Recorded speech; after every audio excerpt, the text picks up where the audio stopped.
হাওড়াতে যদি ফুচকার ফিউশন খেতে হয় তাও আবার রিজনেবল প্রাইসে কোনো একটা ক্যাফেতে বসে, তাহলে এই ভিডিওটা তোমার জন্য।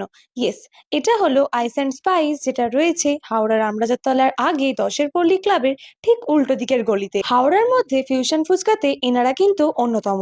প্রথমেই আসি 90 টাকা দামের মোমো ফুচকাটার কথায়, যেটার নাম মফু। এটা আমাদের দুর্দান্ত লেগেছে।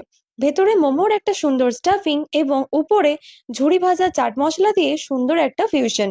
সাথে দেওয়া হয় 2 রকমের জল। 90 টাকায় 6 পিস ফুচকা দেওয়া হয়। এটা কিন্তু অন্যতম সেরা ফিউশন ফুচকা। আর দ্বিতীয়বার গিয়ে ট্রাই করেছিলাম 100 টাকা দামের চিজি মশালা চিকেন ফুচকা। এটাও 6 পিস সার্ভ করা হয়। ফুচকার ভেতরে মশলার সাথে প্রিপেয়ার করা চিকেনের স্টাফিং, আর ওপরে দেওয়া ছিল ভরে ভরে চিজ। অল্প ভেবো না, সত্যি সত্যি বলছি, লোডেড চিজ এটাও ছিল অনবদ্য। তাই যদি রিজনেবল প্রাইসে খুব সুন্দর একটা অ্যাম্বিয়েন্সে বসে ফিউশন ফুচকা এনজয় করতে হয়, তাহলে অবশ্যই যাও আইস অ্যান্ড স্পাইসে। যারা যারা এখানকার অন্যান্য খাবার দাবার ট্রাই করেছো, তারা অবশ্যই কিন্তু কমেন্ট করে জানিও তোমাদের কেমন লেগেছে। আর যদি এখানকার ফুচকা ট্রাই করে থাকো, সেটাও জানিও। ভিডিওটা কেমন লাগলো কমেন্টে লিখো। For more tasty updates follow foods love and explore.